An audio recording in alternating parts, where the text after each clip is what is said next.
Hi guys, welcome to my YouTube channel pitch to charts. तो ये channel का नाम पिच टू चार्ट्स इसलिए रखा गया है क्योंकि मैं अपना काफ़ी टाइम क्रिकेट पिच पे स्पेंड किया हूँ। मैं क्रिकेट खेलता था प्रोफेशनली और अब मेरा आधा से ज़्यादा टाइम टेक्निकल चार्ट्स देखने में जाता है। तो इसलिए चैनल का नाम पिच टू चार्ट्स है। ये वीडियो मैं बना रहा हूँ ताकि आप लोग को समझा पाऊँ कि जो गोल्ड का पूरा क्रैश है, मैं कैसे उसको कैप्चर किया एंड क्या थिंकिंग था उसके पीछे, एंट्री कहाँ किया, एग्जिट कहाँ किया, कितने बार री एंटर करना पड़ा, स्टॉप लॉस भी हिट हुआ था पर बहुत ही छोटा, एंड देन कैसे मैं कैप्चर किया और कैसे मैं अभी भी गोल्ड का शॉर्ट होल्ड कर रहा हूँ। ठीक है, आई होप आप लोगों को ये वीडियो पसंद आए एंड अगर ये आए तो प्लीज़ इसको लाइक, शेयर एंड सब्सक्राइब कर देना चैनल को। एंड मैं वीडियोस बनाते रहूँगा। But the whole point of ये वीडियो जो मैं बना रहा हूँ, ट्रेड्स आप लोगों को दिखा रहा हूँ, ये वो है कि जो मैं सीखा हूँ अभी 5-6 साल में, वो मतलब सबसे बेसिक चीज़ यही है कि आपके पास एक प्लान होना बहुत ज़रूरी है। मैं हर ट्रेड में बोल रहा हूँ, you have to plan your trade. आपका प्लान गलत हो या सही हो, हम लोग वो सेकंड स्टेप पे आएंगे। आप क्या टेक्निकल जानते हो क्या नहीं जानते हो मुझे नहीं पता, बट आप जो भी जानते हो आपको वो प्लान करना पड़ेगा। आप सुबह उठ के ये नहीं बोल सकते कि आज मुझे गोल्ड शॉट करना है। आपको ये करना है कि क्या आज मेरे प्लान में है कि मुझे गोल्ड शॉट करना है, फिर मैं गोल्ड शॉट करूँगा। तो उसमें क्या है, अगर आप शॉर्ट में लॉस भी करते हो ना, वो ठीक है, कोई प्रॉब्लम नहीं है, आप एक ना एक दिन सक्सेसफुल हो जाओगे। पर अगर आप प्लान करते हो मुझे शॉर्ट करना है और आप फिर बाय करते हो, फिर शॉर्ट करते हो, फिर बाय करते हो, फिर लग रहा है नहीं मार्केट ऊपर चला जाएगा, फोमो हो रहा है, तो ये सब कुछ जो ओवर ट्रेडिंग, फोमो, जो भी साइकोलॉजिकल प्रॉब्लम्स आते हैं ट्रेडिंग में, जो यूट्यूब में भरती वीडियोस है, वो सब का एक ही सोल्यूशन है कि अगर आपके पास प्लान है। अगेन मैं बोल रहा हूँ, प्लान सही या गलत नहीं फ़र्क पड़ता, प्लान होना ज़रूरी है। ठीक है, तो मैं कैसे प्लान किया, क्या किया, मैं आपको वीडियो में दिखाता हूँ। एंड चलिए मैं आपको चार्ट्स में मिलता हूँ। तो चलिए एनालिसिस स्टार्ट करते हैं। ये गोल्ड का चार्ट है मंथली। ठीक है, तो जब भी मैं ट्रेड प्लान करता हूँ मैं मंथली से ही स्टार्ट करता हूँ। मुझे बड़े टाइम फ्रेम से छोटे टाइम फ्रेम में आना पसंद है, चाहे मैं स्कैल्प कर रहा हूँ या पोजिशनल प्लान कर रहा हूँ। अगर कोई भी चार्ट मुझे एनालिसिस करना है उसका, तो मैं मंथली से ही स्टार्ट करूँगा। ठीक है, तो मंथली में अगर हम लोग देखते हैं 1 2 3 4 5 6 7 ग्रीन कैंडल्स। ठीक है, मतलब मार्केट ऑलरेडी ओवरस्ट्रेच हो चुका है, राइट। यहाँ से यहाँ तक एक सिंगल अप मूव आया है एंड मार्केट कभी एक डायरेक्शन में ऐसे नहीं चल सकता। Market consist of buyers and sellers. ठीक है, तो सिर्फ एक ही पार्टिसिपेंट पैसा कमा रहा है मार्केट में, ऐसा पॉसिबल नहीं है। तो जब मैं ये देखा, मेरा आइडिया ये था कि मुझे अब पुल बैक, प्रॉफिट बुकिंग, जो भी बोल लो, मुझे सिर्फ सेलिंग का ही प्लान करना है। ठीक है, तो मंथली देख के मार्च के महीने में आई वॉज श्योर कि मुझे सेलिंग करना है। ठीक है, अब मैं वीकली में आ गया, छोटे टाइम फ्रेम में आ गया। अब आप छोटे टाइम फ्रेम में देखोगे तो जनवरी में एक विक यहाँ बना था, एक विक इधर बना था। जब भी मार्केट कोई बहुत बड़ा बड़ा विक बना के मूव करता है दोनों डायरेक्शन या एक सिंगल डायरेक्शन में, जब भी कोई बहुत बड़ा विक बनता है, इससे एक इंडिकेशन ये मिलता है कि मार्केट ये लेवल को रीटेस्ट करने आ सकता है। ठीक है, मार्केट यूजुअली ये सब विक्स को रीटेस्ट करने आता है। ठीक है, तो जब भी ऐसा कोई विक बनता है, I am even more ready कि हाँ आप मार्केट मूव करेगा। विक बना है, बॉडी छोटा है, मतलब मार्केट कहीं मूव नहीं किया, सिर्फ वॉलेटिलिटी था, राइट। मार्केट ओपन हुआ, ऊपर आया, नीचे आया, यहाँ तक गया और फिर क्लोज यहाँ कहीं हुआ। तो ये एक ज़्यादा कंफर्मेशन देता कि हाँ नेक्स्ट मंथ या तो मार्केट इधर जा सकता है या मार्केट इधर आ सकता है, राइट। सो मेरा प्लान ऑलरेडी सेलिंग का है। तो मेरा मार्च में टारगेट क्या बन गया कि अगर मार्केट सेलिंग के लिए आता है यहाँ तक आ सकता है, राइट, क्योंकि एक विक है एंड मेरा आइडिया वही है कि हाँ रीटेस्ट हो सकता है। तो मार्च में मुझे वीकली में अभी तक कोई सेलिंग अपॉर्चुनिटी नहीं दिखा, पर क्योंकि आप देखोगे मार्केट वीकली में क्या कर रहा है, हायर हाई बना रहा है, राइट। तो प्राइस एक्शन बना हुआ है। पर एक पॉइंट के बाद जैसे यहाँ से स्टार्ट करेंगे तो यहाँ से ये चलना स्टार्ट हुआ, पर एक पॉइंट के बाद अब मार्केट ने हाई ये बना दिया है। अब इसको ब्रेकआउट करना और एक और हायर हाई बनाना थोड़ा चांसेस कम ही था, क्योंकि 6-7 मंथ से ऑलरेडी बाइंग आ रहा है। तो एक कंफर्मेशन ये था कि मार्केट या साइडवेज जाएगा या थोड़ा प्रॉफिट बुकिंग आएगा या वॉलेटाइल रहेगा, पर और ऊपर जाने का एक्सपेक्टेशन और प्रोबेबिलिटी कम था। तो अभी वीकली में मुझे एक रेंज जैसा मिल गया मार्केट का कि हाँ अब मार्केट शायद साइडवेज चला जाए, ये रेंज में रह जाए मार्केट। मार्च के महीने में मार्केट शायद यहीं पे रह जाए और मे बी और 2 महीने यहाँ रह जाए। ठीक है, तो ये बहुत बड़ा रेंज मिल गया मुझे मार्केट का। अब वीकली में ऐसे कोई सेलिंग प्रेशर तो दिख नहीं रहा है, बट एक चीज़ कंफर्म है कि अब मार्केट हायर हाई नहीं बना रहा है, अब मार्केट यहीं फंस गया वीकली में, राइट। तो अब मैं डेली में आ जाऊँगा। डेली में जब मैं आ रहा हूँ तो डेली में ये जोन के अंदर मुझे अब सेलिंग का ढूंढना है, मुझे सेलिंग का सेटअप ढूंढना है, जो भी आप सेटअप ट्रेड करते हो, ठीक है। तो मतलब मुझे पूरा प्लान मिल गया मंथली से वीकली से। अब मुझे सेटअप्स खोजना है, जो भी आप ट्रेड करते हो, या एम पैटर्न ट्रेड करते हो, चार्ट पैटर्न ट्रेड करते हो, डबल टॉप ट्रेड करते हो, जो भी बोलो। अब आपको छोटे टाइम फ्रेम में आके सेटअप खोजना है, कि क्योंकि आप वीकली में ट्रेड नहीं ले सकते, राइट? वीकली में स्टॉप लॉस कौन रखेगा? तो आपको छोटे टाइम फ्रेम में आके अपना सेटअप ढूंढना है। सेटअप वो जोन में ढूंढना है जहां आपको लग रहा है कि इंटरेस्टेड है मार्केट, जहां से रिवर्सल आ सकता है, जहां से स्टॉप लॉसेस हिट हो सकते हैं, तो ऐसा जोन ढूंढना है आपको। अब मैं जब ये जोन में आया, मैं देख रहा हूँ कि फेबरी में अभी मार्केट वापस ट्राई कर रहा है एक ये जोन के अंदर ही एक हायर हाई बनाने का, राइट? तो I am not interested in this move. मुझे गोल्ड यहाँ से और अगर 10,000 पॉइंट भी चला जाए, आई एम नॉट इंटरेस्टेड, क्योंकि वो मेरा प्लान में नहीं था, राइट? मार्च में अगर यहाँ से 5,000 पॉइंट भी गोल्ड चला जाए, आई एम नॉट इंटरेस्टेड। मैं मिस करना मुझे चलेगा, पर अगर मार्केट नीचे है मुझे पैसा बनाना है, ठीक है? तो ये आइडिया था। अब आप डेली में देखोगे ये जोन के अंदर, यहाँ मार्केट थोड़ा साइडवेज चला गया, राइट? ये ब्रेकआउट आया एक यहाँ पे मार्केट का। तो जब ब्रेकआउट आया तो मैं वेट करता, क्या पता यहाँ से यहीं से रिवर्सल आ जाए, पर वो नहीं हुआ। मार्केट ऊपर गया, छोटा पॉज लिया, वापस ऊपर गया। तो मुझे ये था कि मार्केट यहाँ तक आ जाएगा, यहाँ कहीं सेलिंग मिल जाएगा हमें, क्योंकि विक रीटेस्ट करने आ सकता है, तो ये जोन मार्केट रीटेस्ट कर सकता है वापस। पर क्योंकि सेलिंग प्रेशर इतना ज़्यादा था, मार्केट यहीं से रिवर्स कर गया। अब मुझे ये देखना कि मार्केट किस लेवल के नीचे आ जाए कि जहाँ मैं अपना सेलिंग स्टार्ट कर सकता हूँ। जब मार्केट ये हायर हाई बना रहा था, तो मुझे ये पता है कि इसके नीचे बहुत स्टॉप लॉसेस होंगे, राइट? अगर यहाँ पे आप देखोगे तो ये एक स्विंग पॉइंट मिल गया मुझे।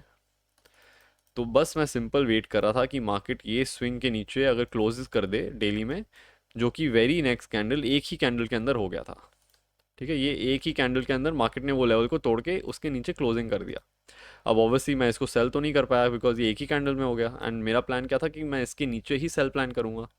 अब जब इतना बड़ा सेलिंग कैंडल आ गया है, तो मैं कंटिन्यूएशन ढूंढूंगा कि यहीं से मार्केट पूरा निकल जाए, राइट? तो मैं 1 आवर में आया, छोटे टाइम फ्रेम में आया। छोटे टाइम फ्रेम में ये जोन में, ये पूरे जोन में मैंने शायद 3 या 4 एसएल दिए होंगे, वो मैं आपको दिखा दूंगा पूरा। क्योंकि मैं प्लान कर रहा था सेलिंग का ही, पर मार्केट कहीं मूव नहीं किया है। ये मार्केट मुझे बता के नहीं जाएगा कि मैं अभी नीचे जा रहा हूँ। मार्केट ने मुझे सिनेरियो दे दिया कि हाँ मैं इसके नीचे क्लोज कर रहा हूँ, अब तुमको सेलिंग करना है, राइट? तो मैं शायद यहाँ पे भी एक सेलिंग का पैटर्न ढूंढना था, ये स्टॉप लॉस हिट हुआ था। फिर शायद मैं एक बार यहाँ कहीं पे भी सेलिंग ढूंढना था, ये स्टॉप लॉस हिट हुआ था। वो मैं आपको एक बार दिखा देता हूँ अपने एक्सेल में, मैं मार्क करके रख दिया हूँ। ये पूरे जोन में मैंने एसएल दिए, ठीक है? मैं आपको एक्सेल दिखा देता हूँ। ये शार्क एक्सचेंज का टर्मिनल से जो एक्सेल आता है हमारा, मैं वो आपको दिखा देता हूँ। अब ये देखो, 5 मार्च, 5 मार्च से 5098 5094, ये रहा यहाँ कहीं 5098 5094 में सेलिंग प्लान किया था, और मैं स्टॉप लॉस दिया हूँ यहाँ पे, ठीक है? कितने कितने का स्टॉप लॉस वो भी दिखा देता हूँ। ये रहा -477 -299।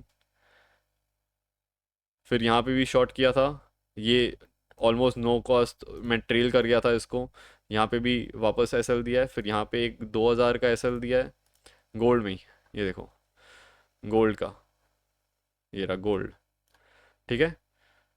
ये कौन सा है? 6 मार्च, 6 मार्च यहाँ कहीं। तो आप देख रहे हो ये जोन में मैं सिर्फ सेल किया हूँ। अगर आप ये देखोगे मैं एक भी बार बाय नहीं किया हूँ, मैं सिर्फ शॉर्ट किया हूँ मार्केट को। ये रहा सेल लिमिट ऑर्डर, ये आपका एग्जिट ऑर्डर है इसलिए बाय दिखा रहा है, पर ये रहा sell, sell limit order, sell market order, sell sell, ठीक है? तो आप समझ रहे हो, मेरा प्लान का क्लैरिटी हमेशा था मुझे कि मुझे सेल ही करना है, ओके? अब क्योंकि मैं 2 एसएल 3 एसएल यहाँ पे 4 5 एसएल प्लान कर चुका हूँ, अब मुझे ये कंफर्मेशन मिल गया कि हाँ मार्केट नीचे नहीं जा रहा है। मेरा काम तो मार्केट में क्वांटिटी डाल के टेस्ट करने का है, राइट? कि यहाँ से मार्केट मूव करेगा या नहीं करेगा। मार्केट मुझे बोल के तो नहीं मूव करेगा। तो ये 2 दिन मैं मार्केट को ट्राई कर लिया कि क्या मार्केट मूव कर रहा है। अब ये 2 दिन में मुझे पता चल गया कि अब इनसाइड कैंडल्स बनना स्टार्ट हो गए हैं, क्योंकि फॉलो थ्रू तो आया नहीं इमीजिएटली। तो ये बहुत बड़ा सेलिंग कैंडल और उसके बाद inside candles, right? Selling candle and उसके बाद मार्केट इनसाइड कैंडल्स बना रहा था। तो इनसाइड कैंडल्स में दो चीज़ हो सकता है, या तो मैं वेट करूं कि ये ब्रेक हो जाए या ये कोई ब्रेक हो जाए फिर मैं ट्रेड लूं, या एक ऊपर रेजिस्टेंस खोजूं जहाँ मुझे थोड़ा सेंसिबल लग रहा है एरिया, एंड वहाँ से मैं शॉर्ट करूँ। राइट, दो चीज़ हो सकता है, या मैं रेजिस्टेंस पे शॉर्ट करूँ या मैं सपोर्ट जब ब्रेक हो जाए तब शॉर्ट करूँ। तो रेजिस्टेंस में मैंने एक डेली कैंडल जो इनसाइड कैंडल था उसका हाई मार्क कर गया, मार्केट ने वो हाई को ब्रेक किया एंड इमीडिएट नीचे आ गया। तो ये बन गया मेरा एंट्री पॉइंट, एक फेक ब्रेकआउट का सिनारियो बन गया, सारे बायर्स ट्रैप हो गए एंड मुझे यहाँ सेलिंग मिल गया। राइट, अब मेरा प्लान जो होल्ड करने का है वो तो काफ़ी नीचे का है, मतलब यहाँ से यहाँ के लिए तो मैं ट्रेड कर ही नहीं रहा था कभी, मैं तो ट्रेड कर रहा था कि मार्केट ब्रेक कर जाए पूरा। बट ऑब्वियसली मार्केट मेरे हिसाब से नहीं चलेगा। जब मार्केट यहाँ तक पहुँचा, फिर एक पुल बैक दिया, फिर नीचे आया, मैं यहाँ कहीं अपने स्टॉप लॉस को ट्रेड कर गया था। ठीक है, एंड मार्केट ने हिट करके फिर पूरा नीचे आ गया, यहाँ तक आ गया। मैं आपको ये ट्रेड भी दिखा देता हूँ, यहाँ कुछ 13,000 मैंने बनाया था यहाँ से यहाँ। चलो यहीं से पकड़ लेता हूँ, यहाँ से यहाँ कुछ $76 $77 मैंने ट्रेड किया। मैं आपको ये ट्रेड भी दिखा देता हूँ, ये प्रॉफिट में मार्क्ड है, ये रहा 5213 पे मैंने शॉर्ट किया था। ठीक है, 5213 यहाँ कहीं मैंने शॉर्ट किया था, 5200 5213 यहाँ पे, एंड मैं इसको पूरा होल्ड किया एंड 5120 पे बाई किया। ये रहा 13,000। ठीक है, ये रहा गोल्ड, स्टॉप बाय ऑर्डर 5120। ये रहा यहाँ कहीं, ये देखो 51, यहाँ कहीं 5120। ठीक है, तो ये मेरा हो गया दो प्रॉफिटेबल ट्रेड। जो यहाँ मैं स्टॉप लॉस दिया एकदम छोटा छोटा, 2-3 हज़ार, 200 300 400, वो सब कुछ ये ट्रेड में कवर हो गया and I was profitable already. But because my target is big, I had to find a reentry, क्योंकि यहाँ मार्केट ने मुझे निकाल दिया, यहाँ मुझे निकलना नहीं था। राइट, तो वापस हम लोग डेली में आ जाते हैं। अब मार्केट ने क्या किया है, अब मार्केट जो मेरा मेन लेवल है जिसके नीचे जो इनसाइड कैंडल को ये ब्रेक करेगा, वहाँ यहाँ तक आके वापस मार्केट साइडवेज चला गया। अब दो चीज़ है, यहाँ जब मार्केट 3 दिन शॉर्ट आया है, जब सेलिंग के लिए आया है, तो यहाँ मैं एक बहुत बड़ा कैंडल नहीं एक्सपेक्ट करूँगा। राइट, तो ये दिन मैंने ट्रेड नहीं लिया मार्केट में। एक इनसाइड कैंडल बना था, मैं शायद इसमें लाइव भी गया था इसमें, एंड मैं बोल भी रहा था कि क्या अगर ये इनसाइड कैंडल बनता है तो ये बहुत अच्छा नीचे जाएगा। मैं वो वीडियो को ट्राई करूँगा, अटैच कर दूँ एंड ऑफ थंबनेल में, ताकि आप लोग उसको भी देख सको, राइट, एनालिसिस को। तो ये प्राइस एक्शन बहुत ही अच्छा दिख रहा था कि अगर यहाँ से फॉल आया, पॉज लिया एंड फिर नीचे गया। राइट, तो मैं आप लोगों को दिखा देता हूँ, यहाँ मैं एंटर किया था, 1 आवर में वापस आ जाता हूँ। मेरा एंट्री यूजुअली 1 आवर में ही होता है, अगर मुझे पोजिशनल प्लान करता है तो 1 our is the best time frame, मुझे बहुत पसंद है। सबका अपना अपना चॉइस हो सकता है पर मुझे बहुत पसंद है। ठीक है, तो 1 आवर में अगेन सिंपल, मैं इनसाइड कैंडल का जो बन रहा था, मैं उनका एक हाई मार्क कर दिया, रेजिस्टेंस 1 आवर में। इसका ये फेक ब्रेकआउट ट्राई हुआ, अंदर आ गया वापस, यहाँ मैंने शॉर्ट कर दिया 5025 के आसपास, मैंने मार्केट को शॉर्ट कर दिया था 5025 5027 के आसपास। मेरा ओरिजिनल टारगेट रिस्क रिवॉर्ड के हिसाब से मतलब बहुत ही बड़ा था, 1:12 13 ऐसा कुछ मिल रहा था, यहाँ कहीं था 4850 के आसपास। एंड कोई लेवल नहीं था, क्योंकि मैं फ्री फॉल एक्सपेक्ट कर रहा हूँ मार्केट में। मैं यहाँ कोई लेवल देखना ही नहीं चाह रहा था, सपोर्ट है नहीं है, क्योंकि ये सारे बहुत बार टेस्ट हो चुके हैं। तो मुझे कॉन्फिडेंस था कि मार्केट ये सब लेवल तोड़ देगा, इसलिए मैं होल्ड कर रहा था, इसलिए मेरे टारगेट काफ़ी बड़े थे। तो जब यहाँ हुआ, जब 48 के आसपास मार्केट ट्रेड करना स्टार्ट किया, मुझे इतना अच्छा सेलिंग प्रेशर दिख रहा था, मैं और ट्रेल कर गया। फिर एक साइकोलॉजिकल पीएनएल का नंबर है जो मुझे अचीव करना था सिंगल ट्रेड में, वो था 50,000। तो 4740 के आसपास मुझे 50,000 मिल रहे थे, मैं वो बुक कर गया। अगर आप ये इसको पॉइंट्स के सिस्टम में देखोगे, अगर मैं यहाँ से भी मार्क करूँ एंड 4750 के आसपास भी लूँ, तो ये $250 है, 5% का मूव है गोल्ड में, जो मैं कैप्चर किया हूँ विथ ओनली 1.4 या 1.5 लॉट्स। तो आप ये सोच सकते हो सिर्फ 1.5 लॉट के साथ मैं ये पैसा बनाया हूँ। ठीक है, क्वांटिटी में मत जाओ आप, बस ये देखो मैं कितना बड़े बड़े मूव्स कैप्चर कर रहा हूँ। क्वांटिटी आज नहीं तो कल मैं बढ़ाऊंगा और आप लोग के सामने ही बढ़ाऊंगा, तो आप लोग ये देखोगे। तो क्वांटिटी बढ़ाना कोई बड़ा बात नहीं है। ठीक है, तो द आइडिया इज़ कि बड़े मूव्स कैप्चर करना है, तो ये मूव भी कैप्चर हो गया। अब क्योंकि आप लोगों को पता है मेरा प्लान यहाँ का है एंड मैं ऑलरेडी प्रॉफिटेबल हूँ, यहाँ 50,000, प्रीवियस 13,000। मैं एक बार ये ट्रेड भी आप लोगों को दिखा देता हूँ जो मैं कैप्चर किया हूँ एक्सेल में। ये रहा 5027 5028 पे 1.8 लॉट्स मैंने शॉर्ट किया था। ठीक है, सेल गोल्ड एंड इसको बुक किया था 4734 4740 1 और 1.8, ठीक है। एंड ये रहा 50,000, 50,2091। तो मेरा टारगेट ही वो था कि मुझे 50,000 बनाना है। मैं अब लेवल नहीं देख रहा था, एक पीएनएल का भी होता है एक माइलस्टोन जो मुझे अचीव करना था। एंड आई थिंक मैं उस टाइम, अगर पीएनएल बहुत बड़ा आपको अफेक्ट कर रहा है आपके डिसीजन मेकिंग में, तो एग्जिट कर देना बेस्ट है। तो मैं इसलिए 50,000 पे लगा के छोड़ दिया था, मुझे और उसको ट्रैक नहीं करने का मन था। But obviously because after booking the profit मुझे दिख रहा है कि मार्केट और जा सकता है। अब डेली में कंटिन्यूस फॉल है, दो बड़े बड़े कैंडल सपोर्ट यहाँ कहीं तक आ सकता है। तो मैं एक और छोटा ट्रेड प्लान किया जो अभी रनिंग है। तो जब इतने बड़े फॉल आ गया है, मैं छोटे टाइम फ्रेम में एक्सपेक्ट कर रहा हूँ कि थोड़ा पुल बैक भी है, राइट? क्योंकि 1 2 3 4 5 6 7 8 9 10 रेड कैंडल ऐसे बन के फॉल आया, तो मैं इससे बाद सेलिंग तो नहीं करूँगा ना, मुझे पुल बैक चाहिए। मुझे थोड़ा सा चाहिए कि बायर्स इंटरेस्टेड हो और फिर वापस सेलिंग में आए। तो यहाँ पे एक वापस प्राइस एक्शन बन रहा था, तो ये बाइंग वाले प्राइस एक्शन में तो मैं एंटर नहीं करूँगा। एंड मुझे क्योंकि दिख रहा है कि कंटिन्यूस मूव आ सकता है, तो मैं टाइम फ्रेम और छोटा कर दूंगा। क्योंकि मुझे पता है कि 1 आवर में अगर मैं वेट करूँगा एंड ऑलरेडी मार्केट इतना फॉल हो चुका है and selling is always fast, तो सेलिंग में मुझे मुझे टाइम नहीं देगा, स्पेशली ये जोन में जहाँ कुछ दिख नहीं रहा है, मुझे कोई सपोर्ट नहीं दिख रहा है। 5,000 टूट चुका है, 4,500 टूट चुका है, तो मुझे कुछ जोन नहीं दिख रहा है, तो मुझे छोटे टाइम फ्रेम में ही कैप्चर करना है। तो ये जब यहाँ से मार्केट रिकवर हो रहा था, फिर जब मार्केट बेंड होना स्टार्ट हुआ, तब मैं यहाँ ट्रेड किया था, ठीक है। ये ट्रेड अभी भी मैं होल्ड कर रहा हूँ एंड इसको मैं ट्राई करूँगा कि यहाँ तक पूरा होल्ड करने का। अगेन इसमें यहाँ से यहाँ तक मुझे ऑलरेडी 20,000 मेरा रनिंग है ट्रेड, मैं आपको दिखा दूंगा। एंड इसमें तो मैं और भी कम क्वांटिटी से ट्रेड कर रहा हूँ, बिकॉज एक मूव आ चुका है, राइट? मैं ऐसे ये गिरता हुआ मार्केट में मैं और शॉर्ट कर रहा हूँ, तो मुझे रिस्क अपना थोड़ा सा कम ही रखना पड़ेगा, because I am not sure of the trade, I am sure of my analysis. But क्या मार्केट ऐसा गिर सकता है स्ट्रेट एकदम फॉल, जैसे स्ट्रेट बाइंग नहीं आता स्ट्रेट फॉल भी नहीं आता, राइट? तो मुझे क्वांटिटी थोड़ा कम ही करना था। एंड ऐसा कुछ नहीं है कि सिर्फ 3 दिन ही गोल्ड गिरा था नीचे, बट फिर भी मुझे ये था कि कहीं से भी रिवर्स हो सकता है, क्योंकि ज़रूरी नहीं है कि मार्केट एग्जैक्ट ये लेवल से ही घूमे, मार्केट कहीं से भी घूम सकता है। तो इसलिए मुझे कम क्वांटिटी में करना था, मैं वेट किया, एक पुल बैक का मौका दिया मार्केट को, फिर जब बैंड दिखना स्टार्ट हुआ, मुझे प्राइस एक्शन दिखना स्टार्ट हुआ, तब मैं 15 मिनट्स में इसको शॉर्ट किया था एंड अभी भी मैं इसको होल्ड कर रहा हूँ। मैं आपको ये ट्रेड दिखा देता हूँ, ये ट्रेड रनिंग है मेरा। एंड ये शार्क एक्सचेंज है, तो शार्क एक्सचेंज के प्लेटफॉर्म में सैटरडे संडे भी ट्रेड आपके रनिंग रह सकते हैं, आप एग्जिट कर सकते हो। क्योंकि ये गोल्ड का टोकन है, तो ये गोल्ड को ट्रैक करता है, गोल्ड के प्राइस को। एंड आप देखोगे तो ये 20,000 विथ ओनली 1 लॉट, ठीक है। विथ ओनली 1 लॉट 20,000 रनिंग है। अगर आप देखोगे स्टॉप लॉस को मैं ट्रेल कर चुका हूँ। अब कुछ नहीं तो मुझे 11,000 तो ये ट्रेड से मिलना ही है, एंड अगर प्रॉफिट मिलता है तो मुझे 27,000 के आसपास मिलेगा, ठीक है। एंड देखता हूँ मंडे कहाँ खुलता है, अगर बहुत बड़ा स्पाइक आ गया तो शायद मैं यहीं कहीं एग्जिट कर दूँ। तो इट्स अप टू मी। अभी संडे रात को अगर कोई मूव आ गया, आई कैन एग्जिट, मैं इसको ड्रैग कर ही देता हूँ थोड़ा सा और, ठीक है।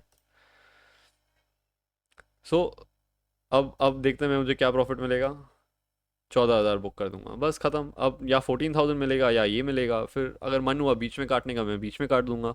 पर आप ये देखो, गोल्ड के एक मूव में जो मैं मार्च में नहीं, मैं फरवरी से प्लान कर रहा था, उसको कैप्चर करना मेरे लिए बहुत इजी था। क्यों? मार्केट एक तो मेरे फेवर में गया ऑब्वियसली। अब गोल्ड अगर ऊपर चला जाता, क्या मैं वो ट्रेड में रहता? शायद मैं 2 या 3 छोटे छोटे स्टॉप लॉस देता मार्केट को टेस्ट करने के लिए, बट दैट इज़ इट। मैं उसमें और ट्रेड नहीं करता, मैं बिटकॉइन पे फोकस करता या कुछ और करता। सो क्योंकि मार्केट मेरे फेवर में आया, शॉर्ट की तरफ मेरा प्लान था, सेलिंग हुआ मार्केट में, एंड मुझे सेलिंग में ही पैसा बनाना था, तो मैं पैसा बना सका हूँ, मैं बार बार री एंटर कर सका हूँ। 2 3 स्टॉप लॉस देने के बाद भी मैं एंटर कर रहा हूँ, ठीक है। तो आपको ये समझना बहुत ज़रूरी है कि आप प्लान रखो, ठीक है। प्लान जैसा भी हो आप प्लान रखो, and obviously goes without saying plan में आपका रिस्क मैनेजमेंट भी आता है। अगर आप मेरा पीएनएल देखोगे, 13,000, 20,000, 50,000, एंड स्टॉप लॉस 1,000, 2,000, 500, 600, 700। तो this is all about money management and planning. If you are a good planner, आप कर सकते हो सक्सेसफुल, आप ये बिजनेस में सक्सेसफुल हो सकते हो। It is just like playing a sport ना, आप क्रिकेट इसको टेस्ट मैच की तरह देखो। एक तो ट्रेडिंग T20 नहीं है। जो आइडिया है ना कि trading is quick money, trading is not quick money, trading is big money, right? तो बिग मनी कमाने के लिए you have to play the best format. Cricket का best format test, right? Test में सबसे ज़्यादा इंपॉर्टेंट चीज़ क्या? पेशेंस। तो आपको पेशेंस रखना पड़ेगा। मैं फेब में गोल्ड में मेरा ट्रेडिंग वॉल्यूम बहुत कम था, जैन में भी बहुत कम था, क्योंकि वो one side buying, no selling, मेरा हाथ नहीं जाएगा उसमें। पर मार्च में मैं सारे एंट्रीज गोल्ड में लिया हूँ। क्यों? क्योंकि मैं पेशेंस मैं इट्स लाइक नया बैट्समैन बैट कर रहा है, new ball, test match, Jimmy Anderson नया बॉल से बॉल डाल रहा है, आपको बाहर का बॉल तो छोड़ना ही पड़ेगा ना। Virat Kohli the legend, right, उससे मतलब लेजेंड तो है ही ना वो, गोट। वो भी तो बाहर का बॉल छोड़ता है जब वो सेट होता है, जीरो पे स्टार्ट करता है हर इनिंग्स। उसको भी पता है कि वो चाहे जितना भी अच्छा बैट्समैन हो, उसको बाहर का बॉल छोड़ना है, उसको नया बॉल को थोड़ा पुराना करना है, वेट करना है अपना टाइम का। जब पिच थोड़ा सेटल हो जाए, नया बॉल थोड़ा पुराना हो जाए, जब पैर थोड़ा और अच्छे से चलने लग जाए, अपने आप वो कवर ड्राइव लगेगा, राइट। तो वो राइट अपॉर्चुनिटी और राइट टाइम का वेट करना ही सबसे बड़ा स्किल है ट्रेडिंग में। अगर आप ये समझ जाओगे, आपका आधा गेम सॉर्टेड है, राइट। वो वेट कैसे आएगा? अगर आप प्लान करते हो, ठीक है। सो आई होप आप लोगों को ये वीडियो पसंद आया। मैं सारा कुछ आपको ओपनली दिखाया हूँ, एक्सेल शीट को भी मैं मार्क करके रखा था ताकि कोई कन्फ्यूजन ना हो मुझे आपको ये वीडियो बनाने के time. And end of the month मैं क्या बनाया हूँ ये मंथ में, आपको वो भी दिखा दूंगा। एंड आप कैपिटल और ये क्वांटिटी और अमाउंट मत शेयर, मत इसका मत सोचो, बिकॉज ये तो अपने आप बढ़ेगा ही जैसे मैं प्रॉफिटेबल होते रहूँगा। ये क्वांटिटी भी बढ़ेगा, अमाउंट भी बढ़ेगा, तो amount is not the problem. Focus on the learning, focus on capturing big moves. ठीक है, अगर आपको ये वीडियो पसंद आया प्लीज़ लाइक कर दीजिए वीडियो को, चैनल को सब्सक्राइब कर दीजिए, बेल आइकॉन प्रेस कर दीजिए। मैं लाइव भी आऊँगा एंड हम लोग ये लर्निंग का जर्नी कंटिन्यू करते हैं। प्लीज़ कमेंट करके बताइए अगर आपको जो अच्छा लगा, नहीं अच्छा लगा, आप लोग क्या और वीडियो चाहते हो। एंड मैं डेफिनेटली डिलीवर करूँगा। ठीक है, थैंक यू सो मच।